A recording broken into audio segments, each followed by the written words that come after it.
తిరునాళ్ల సమయంలో లేదా ఉత్సవాల సమయంలో చెంచులు అమెరికా కలబంద మొదలు నుంచి భూచక్రగడ్డ అనే ఈ గడ్డను తీసి అమ్ముతుంటారు.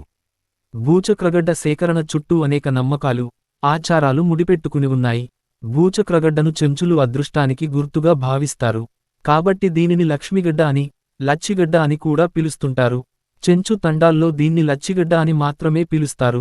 నరసింహస్వామిని ఆరాధించే చెంచులు భూచక్రగడ్డను నరసింహస్వామి ప్రసాదంగా కూడా భావిస్తుంటారు. ఉత్సవాల సమయంలో అమ్మేటప్పుడు దీనిని గడ్డప్రసాదమని చెప్తుంటారు. ఒక గడ్డను అమ్ముకుంటే ₹1000 ఆదాయం లభిస్తుంది కాబట్టి దీనిని రహస్యంగా అమెరికా కలబంద మొదలు నుంచి సేకరించి అమ్ముతుంటారు. ఎవరైనా ఈ భూచక్రగడ్డ ఏ మొక్క నుంచి లభిస్తుంది అని అడిగినా, అమ్మేవారు ఇది శ్రీశైలం అడవులలో చాలా అరుదుగా లభిస్తుందని రకరకాలుగా చెబుతుంటారు. భూచక్రగడ్డ చర్చ పేజీలో మొదటిసారిగా 2013లో కొందరు పెద్ద కలబంద చెట్టు మొదలును భూచక్రగడ్డలాగా జువ్వి దానికి చుట్టూరు ఎర్రమట్టి పూచి దానిని భూచక్రగడ్డ అని అమ్ముతారని ఒక అభిప్రాయం ఉంది అని తెలుగు వికీపీడియాలో తెలియజేయడంతో ఇది ఏ విధంగా లభిస్తుందనేది వెలుగులోకి వచ్చింది. దీని వేరు అడుగు నుంచి అడుగు అడ్డుకులత వ్యాసంతో 2 నుంచి 4 అడుగుల పొడవు ఉంటుంది. స్తూపాకారంలో ఉండే ఈ గడ్డను అడవి ప్రాంతాల నుంచి స్వీకరించి పలుచని పొరలుగా ఈ గడ్డను కోస్తూ అమ్ముతుంటారు. ఈ గడ్డ రుచిగా, తీయగా ఉండేందుకు ఈ గడ్డ పలుచని పొరలకు చక్కెర నీటిని అద్దుతారు. ఇది ఇండియా, పాకిస్తాన్, ఆఫ్రికా, సౌదీ అరేబియాలో ఉంటుంది. దీని వేరు భాగము కొబ్బరి కంజలాగా రుచికరంగా ఉండును.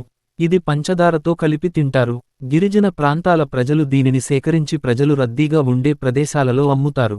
దీనిని వేసవి కాలంలో దాహం వెంటనే నివారించుటకు తీసుకుంటారు. భూచక్రగడ్డ సేకరణ చుట్టూ అనేక నమ్మకాలు, ఆచారాలు ముడిపెట్టుకుని ఉన్నాయి. భూచక్రగడ్డను చెంచులు అదృష్టానికి గుర్తుగా భావిస్తారు. ఒక గడ్డ దొరికితే కుటుంబమంతా కనీసం నెల రోజులు బతికే ఆదాయాన్నిస్తుంది కాబట్టి దీనిని లక్ష్మిగడ్డ అని, లచ్చిగడ్డ అని కూడా పిలుస్తుంటారు. చెంచు తండాల్లో దీన్ని లచ్చిగడ్డ అని మాత్రమే పిలుస్తారు.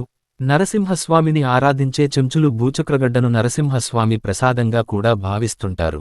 ఉత్సవాల సమయంలో అమ్మేటప్పుడు దీనిని గడ్డప్రసాదమని చెప్తుంటారు. ఎక్కడ దొరుకుతుంది? సహజసిద్ధంగా అడవులలో పెరిగిన, పొలాలలో కంచెగా నాటుకున్న అమెరికా కలబంద మొక్క నుంచి ఇది లభిస్తుంది. ఉపయోగాలు: రక్త విరోచనాలు, కడుపులోపల పడే పుండ్లను మాన్పుతుంది.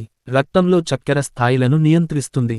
తాజాగా తీసిన ముక్కను చాలా కొద్దిగా పాలు, తేనెతో కలిపి మిక్సీలో వేస్తే వచ్చే పాలను గడ్డపాలు అంటారు. పాలు ఇవ్వలేని తల్లులు ఈ గడ్డపాలు పసిపిల్లలకు పడతారు. దాహాన్ని నివారించుటకు పాము, తేలుకాటు వేసినప్పుడు గిరిజన వైద్యంలో